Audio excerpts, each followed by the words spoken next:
मिला टाइम्स में खुशामदीद। Ravish Kumar, Dhruv Rathee, Ajit Anjum, Pragya Mishra, Newslaundry, the Wire, Deshbhakt और इस तरह के कई बड़े बड़े सीनियर सहाफ़ी हैं या कई बड़े बड़े डिजिटल न्यूज़ आउटलेट हैं, उन सबको ईमेल किया गया है कि अडानी से मुताल्लिक तमाम वीडियोस को वो अपने चैनल से हटा लें, यूट्यूब से रिमूव कर दें। और अगर उन्होंने रिमूव नहीं किया तो यूट्यूब से ही इन तमाम वीडियोस को रिमूव कर दिया जाएगा। वाह मोदी जी, वाह वाह।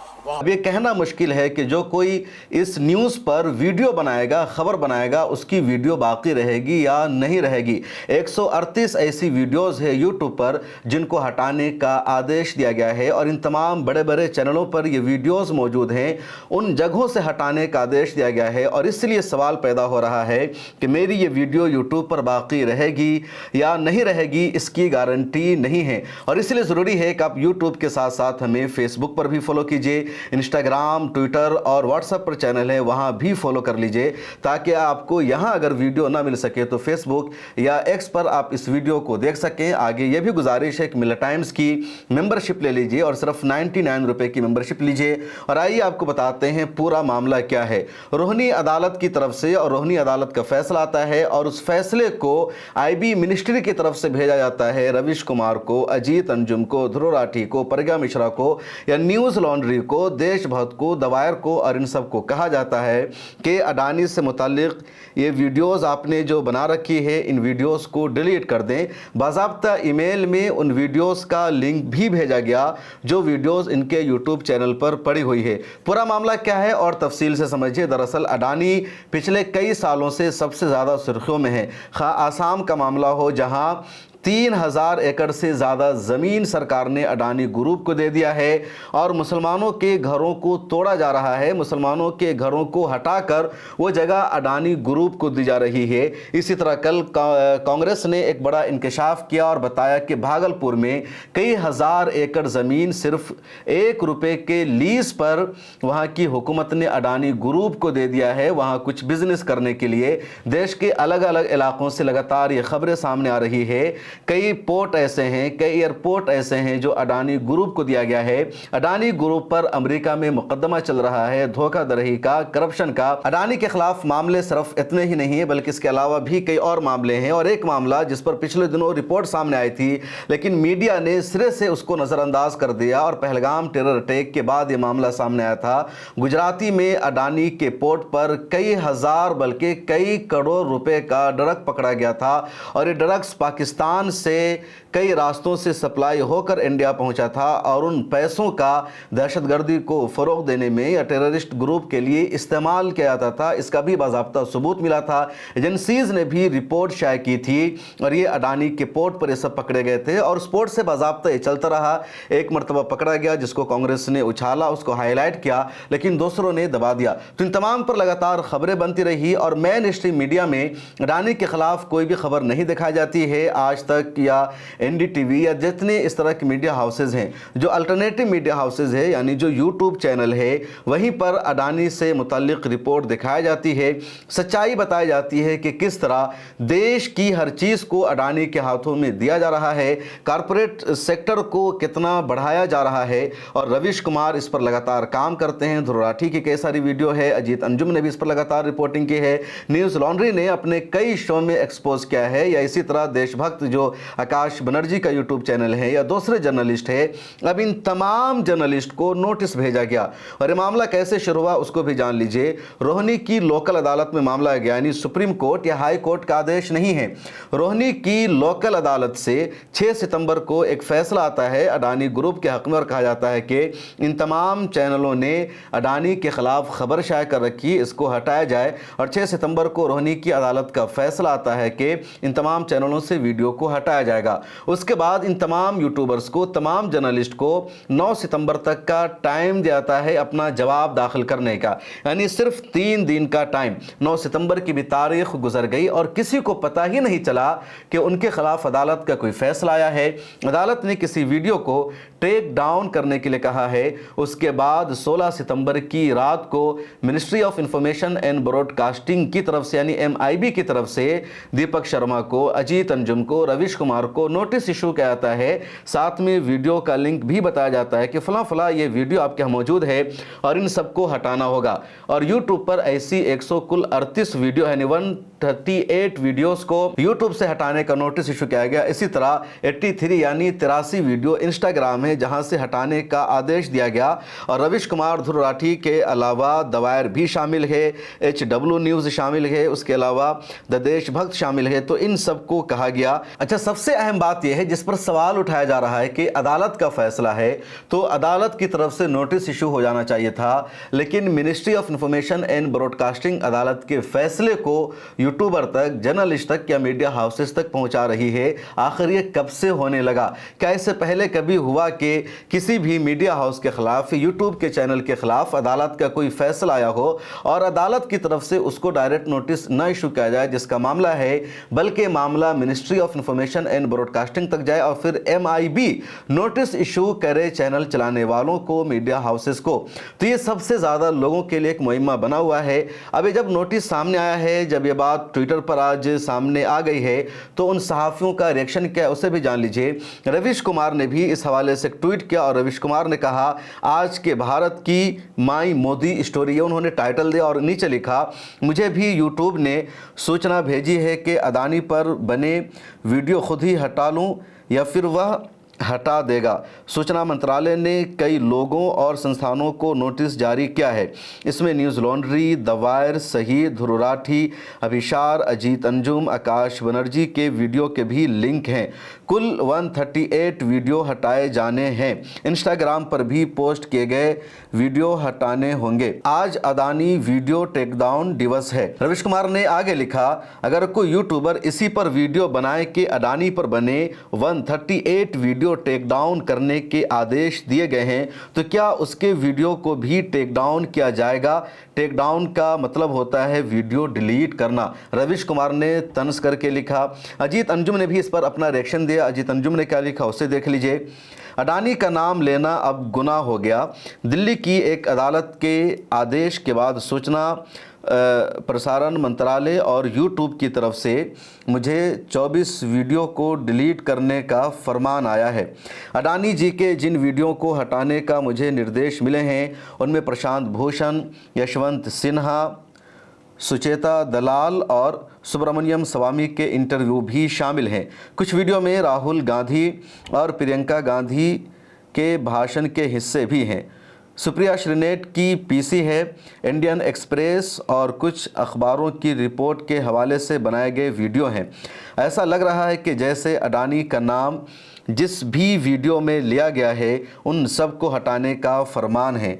हमारा पक्ष न तो सुना गया न हम किसी मुकदमे में पार्टी है। बस फरमान है कि अडानी का जहां भी नाम लिया गया उसको हटा दो। दवायर और न्यूज़ लॉन्ड्री समेत रविश कुमार, ध्रुव राठी, अभिशार शर्मा, आकाश बनर्जी समेत कई और लोगों को ये फरमान मिला है। इसी तरह एक और बड़े जर्नलिस्ट हैं दीपक शर्मा, उन्होंने भी नोटिस का स्क्रीनशॉट शेयर किया और अपना एक तरह से रद्द अमल दिया। जो स्क्रीनशॉट उन्होंने शेयर किया उस पर आप देख लीजिए। News laundry, अभिशार Sharma, Dhruv Rathee, Ravish Kumar official, the देशभक्त, दीपक शर्मा, प्रज्ञा का पन्ना, Ajit Anjum, news Delhi post, HW news English and प्रणराय English online लिखा हुआ है। अब दीपक शर्मा ने क्या लिखा वो देखिए। क्या अदालत में बिना तलब किए, बिना नोटिस दिए, बिना सुने आपको कोई फैसला ईमेल भेजकर सुनाया जा सकता है? क्या आपको कुछ ही घंटों के भीतर अडानी पर किए गए सारे वीडियो डिलीट करने का आदेश दिया जा सकता है? रात 11:30 पर मुझे ईमेल से आदेश दिए गए कि मैं अडानी ग्रुप से जुड़े 11 वीडियो डिलीट कर दूं। आदेश से पता चला कि ऐसे निर्देश अभिशार शर्मा, रविश कुमार, ध्रुव राठी, अजीत अंजुम, प्रज्ञा देशभक्त, न्यूज़ लॉन्ड्री जैसे प्रमुख चैनलों को भी दिए गए हैं। चौंकाने वाली बात यह है कि वीडियो हमने डिलीट नहीं किया तो यूट्यूब अदालत के कहने पर खुद सिस्टम से डिलीट कर देगा। मतलब हमारे बस में कुछ भी नहीं है। समझने की बात यह है कि मामला हाई कोर्ट, सुप्रीम कोर्ट का नहीं है, दिल्ली की रोहिणी अदालत का है, जहां फैसला 6 सितंबर को हुआ और 16 दिसंबर को गया, यानी अदालत को जवाब देने की तारीख 9 सितंबर गुजर जाने के बाद। अभिसार शर्मा ने क्या लिखा उनके बारे में भी जान लेते हैं, क्योंकि अभिसार शर्मा पर इस मामले में केस भी दर्ज हो चुकी है। हालांकि वो केस अभिसार शर्मा पर अडानी ग्रुप की तरफ से नहीं हुआ था, बल्कि वो केस हुआ था असम सरकार की तरफ से। अभिसार शर्मा ने इस हवाले से क्या लिखा, क्योंकि उनका भी नाम शामिल है, तो आइए जरा सा उनका ट्वीट भी देख लेते हैं। अभिसार शर्मा ने भी अपने ईमेल पर आए नोटिस का स्क्रीनशॉट शेयर किया, आप भी देख सकते हैं। बाज़ाब्ता यूट्यूब की वीडियो का लिंक भी मौजूद है और मुझे लगता है अभिसार शर्मा की सबसे ज़्यादा वीडियोस है जिनके हटाने का आदेश आया है। अभिसार शर्मा ने अंग्रेजी में भी ट्वीट किया और उसी को हिंदी में भी लिखा। हिंदी में अभिसार शर्मा ने लिखा, पहले अडानी ग्रुप ने मेरे खिलाफ क्रिमिनल डिफेमेशन केस दायर किया है उस शो को लेकर जिसमें पहले ही असम सरकार ने 152, 196 और 197 के तहत केस लगाए हैं। उसके बाद मुझे YouTube से वीडियो टेक डाउन का ईमेल आया है कोर्ट ऑर्डर के आधार पर। इसमें मेरे ध्रुव, रवीश कुमार, अजीत, अंजुम और दीपक शर्मा का नाम भी शामिल है, यानी अडानी वाली वीडियो को हटाने का आदेश दिया गया है। अभिसार शर्मा के ट्वीट पर सुप्रीम कोर्ट ऑफ इंडिया के मशहूर वकील और human rights activist Prashant Bhushan ने भी अपना रद्द-ए-अमल दिया और उन्होंने लिखा, this take down order is a gross violation of freedom of speech, कि ये जो टेक डाउन का ऑर्डर है वीडियो को डिलीट करने का, ये मुकम्मल तौर पर फ्रीडम ऑफ स्पीच का वायलेशन है, उसके ख़िलाफ़ वर्जी है और जो डिफेमेशन का लॉ है वो क्लियर है और यहाँ कुछ भी ऐसा नहीं है, इसलिए सरासर इलीगल है और इसके ख़िलाफ़ अदालत जाना ज़रूरी है। और भी कई लोगों ने लिखा कि जो पूरा मामला है इसके ख़िलाफ़ अदालतों का दरवाज़ा खटखटाया जाएगा। इस पूरे मामले पर रवीश कुमार ने एक और ट्वीट किया और उन्होंने लिखा, अफसोस उन्हें पता है कि सैकड़ों चैनल से वो असर पैदा नहीं कर सकते जो एक छोटा यूट्यूबर कर सकता है। इतना ही पैसा है तो यूट्यूब ही जाकर ख़रीद लें। तो रवीश कुमार ने एक और ख़तरनाक तंज किया है कि इतना पैसा है तो जाकर यूट्यूब को ही ख़रीद लो। और रवीश कुमार का ये तंज क्यों है, इसके पीछे की कहानी क्यों है, वो सब जानते हैं। क्योंकि रवीश कुमार जिस मीडिया हाउस में काम कर रहे थे, जिस टीवी चैनल में काम कर रहे थे, उस पूरे टीवी चैनल को ही अडानी ग्रुप ने ख़रीद लिया। और जैसे खबर सामने आती है कि NDTV को अडानी ग्रुप ने ख़रीद लिया, उसके बाद ही रवीश कुमार ने NDTV से रिज़ाइन दे दिया और अब तो पूरा का पूरा NDTV ही बदल चुका है। जितने सीनियर जर्नलिस्ट थे, जितने पुराने जर्नलिस्ट थे, अब शायद ही उनमें से कोई भी NDTV में बचाओ। बल्कि पिछले दिनों एक खबर भी सामने आई थी कि जो पुराने दौर के लोग बच चुके थे और दूसरे डिपार्टमेंट में थे, यानी वो एंकर नहीं थे, मैन फेस नहीं थे, स्टोरी राइटर नहीं थे, बल्कि दूसरी जिम्मेदारियों को निभा रहे थे, खा वो टेक्नीशियन की जॉब हो या दूसरी जॉब हो, इन तमाम जगहों पर नए नए लोगों को लाया जा रहा है। उन एंकरों को लाया जा रहा है जो बहुत ज़्यादा भौंकते हैं, बहुत ज़्यादा चिल्लाते हैं, बहुत मशहूर है कि उनका एजेंडा है, उनको महारत हासिल है इस्लामोफोबिया को बढ़ावा देने में, मुसलमानों के ख़िलाफ़ खबरें चलाने में। तो अब ऐसे ही न्यूज़ एंकरों की, ऐसे ही न्यूज़ राइटर्स की NDTV में बहाली हो रही है। और NDTV को ख़रीदने का मतलब ही यही है अडानी ग्रुप के, कि अडानी के ख़िलाफ़ जो एक इमेज बनाई गई है, अडानी की जो छवि बिगाड़ी गई है, उसको सही करना है, उसको करेक्ट करना है और अडानी के ख़िलाफ़ कोई भी खबर ना चले। कोई खबर चलती है तो खबर छोटी पड़ जाए और NDTV का गलबा रहे, जलवा रहे, सब लोग NDTV को देखने लगे, ये एजेंडा था अडानी ग्रुप का। लेकिन जिस तरह यूट्यूब चैनलों को नोटिस दिया गया है, जो लोग इंडिपेंडेंट मीडिया हाउस चला रहे हैं उनको नोटिस इशू किया गया, इसको देखकर तो ये लगता है कि यूट्यूब चैनल की भी ताकत बहुत बड़ी है, इंस्टाग्राम की भी ताकत बहुत बड़ी है और अडानी जैसे इंडिया के सबसे बड़े बिजनेसमैन को झुकना पड़ रहा है। इन सब के खिलाफ एक्शन लिया जा रहा है और कोई मामूली बात नहीं है। और यही वजह है कि आकाश बनर्जी ने अपने एक्स पर जो आर्टिकल लिखा है या अडानी की तरफ से नोटिस आने के बाद जिस तरह का रद्द अमल उन्होंने दिया, बहुत अहम है और आपको देखना चाहिए। ये लंबा आर्टिकल है, एक लंबा टेक्स्ट है, लेकिन मैं आपको पढ़कर सुनाना चाहता हूँ। स्क्रीन पर आप देखिए। आकाश बनर्जी का कहना है कि दुनिया का ताकतवर तरीन बिजनेसमैन छोटे यूट्यूबर से लड़ पड़ा, उससे मुकाबला करने लगा और उन्होंने लिखा कि दुनिया के अमीर तरीन, ताकतवर और बासर बिजनेसमैनों में से एक आज छोटे आज़ाद यूट्यूबर से बरसरे पैकार हैं। उसके साथ वो फाइट कर रहा है। वो शख्स जो भारत के सबसे बड़े मीडिया हाउसेज में से एक का मालिक है, ये पूछ रहा है कि एक कमरे से एक कैमरे के साथ रिपोर्टिंग करने वाले डिजिटल जर्नलिस्ट और कंटेंट क्रिएटर्स के पास वो चीज़ है जो दौलत से नहीं खरीदी जा सकती है। भारत की पहली इमरजेंसी के दौरान इंडियन एक्सप्रेस के अलावा छोटे आज़ाद मीडिया हाउसेस थे जिन्होंने इंदिरा गांधी को मुश्किल में डाल दिया। अखबारात जैसे हिम्मत और प्रताप ने सैकड़ों सहाफ़ियों के जेल जाने और अदालतों की खामोशी के बावजूद झुकने से इनकार कर दिया था। आज 50 साल बाद जब तारीख़ अपने आप को दोहरा रही है तो हम देशभक्त में उस रिवायत को बरकरार रखने पर फ़ख्र महसूस करते हैं, और ये वो रवायत है जिसमें इक़्तिदार वालों से सवाल किए जाते हैं और दौलत व ताकत के सामने झुकने से इनकार किया जाता है। 16 सितंबर को दिल्ली की एक अदालत ने एक तरफ़ा फ़ैसला सुनाया। उसमें 9 सहाफ़ियों और इदारों को निशाना बनाया गया, जिनमें परंजोय गुहा ठाकुरता और रवि नैयर शामिल हैं, जो मुसलसल अडानी पर रिपोर्टिंग करते रहे हैं। इस फैसले में एक अनोखी बात यह है कि इसमें एक जोंडो मुलजिम को भी शामिल किया गया है, जिसका मतलब यह हुआ कि अडानी अपनी मर्ज़ी से किसी भी शख्स या इदारे को हटके इज्जत करने वाला करार देकर फहरिस्त में डाल सकता है, चाहे वो शख्स मुकदमे में नामजद भी ना हो। अब आज़ाद यूट्यूबर्स और प्लेटफॉर्म जैसे रविश कुमार, अजीत अंजुम, न्यूज़ लॉन्ड्री या ध्रुव राठी, अभिषार शर्मा और ख़ुद हम जैसे लोग जो 36 घंटे महज दिए गए हैं ताकि 200 से ज़्यादा मवाद को हटा दिया जाए, वह भी बग़ैर ये मौका पाए कि अदालत में अपना मौक़िफ़ रख सकें, अपना स्टैंड जाकर रख सकें।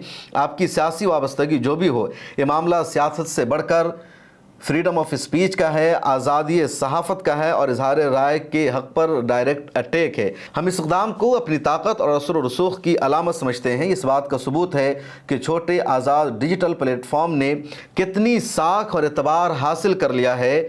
हम अपने हर एक सपोर्टर और देशभक्त फैमिली के हर रुकन के एतमाद और ताउन के शुक्रगुजार हैं। हम नहीं चाहते कि आला अदालतें कभी इस तरह का हुक्म दे, लेकिन हम अपनी मुहिम को जारी रखेंगे। इसके अलावा भी कई लोगों ने अपना रिएक्शन दिया, लेकिन अहम यही है जो मैं शुरू में कह रहा था कि एनडीटीवी को ख़रीद लिया, और इन दोनों पॉलिसी यह है कि एनडीटीवी को देश का सबसे बड़ा मीडिया हाउस बनाना है। इन दिनों जो गोदी मीडिया के चैनल हैं या जो मेन स्ट्रीम के मीडिया हाउसेज हैं, तो उनमें सबसे बड़ा आज तक माना जाता है, सबसे ज़्यादा टीआरपी भी हमेशा आज तक की ही रहती है। लेकिन अब प्लान ये है, मंसूबा ये है कि एनडीटीवी को आज तक से भी बड़ा बना दिया जाए, और यही वजह है कि आज तक के सहाफ़ियों को तोड़कर एनडीटीवी में लाया जा रहा है। जो बड़े बड़े यूट्यूब के जर्नलिस्ट हैं उनको लाखों रुपए का पैकेज देकर एनडीटीवी में लाया जा रहा है, या रिपब्लिक में, जी न्यूज़ में, इस तरह के जितने जर्नलिस्ट थे और जो एंटी मुस्लिम एजेंडा चलाने के लिए बहुत मशहूर थे, उन सबको भी एनडीटीवी में लाया जा चुका है। लेकिन हैरत की बात यह है जो आकाश बनर्जी ने लिखा कि यूट्यूब की और सोशल मीडिया की ताकत है, चाहे कोई कितना भी बड़ा एम्पायर खड़ा कर ले, जितना भी चाहे पैसा लगा ले, यूट्यूब ने बड़े बड़े पैसा वालों को, बड़े बड़े बिजनेसमैन को, बड़ी बड़ी सरकार को झुकने पर भी मजबूर कर दिया है। और अगर आज अडानी की तरफ से इतने सारे जर्नलिस्ट को, इतने सारे मीडिया हाउसेस को नोटिस इशू किया गया है, 138 वीडियोस को यूट्यूब से टेक डाउन करने का आदेश जारी किया गया है, सरकार की MIB की मदद ली जा रही है, तो इसका मतलब यही है कि अडानी का पूरा सरमाया पैसा यूट्यूब के सामने, आम जर्नलिस्ट के सामने कुछ भी नहीं रहा, झुकना पड़ा है अडानी ग्रुप को। आपकी क्या राय है कमेंट सेक्शन में लिखें। मिल्ला टाइम्स की मेंबरशिप ले लीजिए और पहचानिए मीडिया की ताकत को। मिल्ला टाइम्स भी आपकी आवाज़ है, आपकी ताकत है। मुझे दीजिए इजाज़त।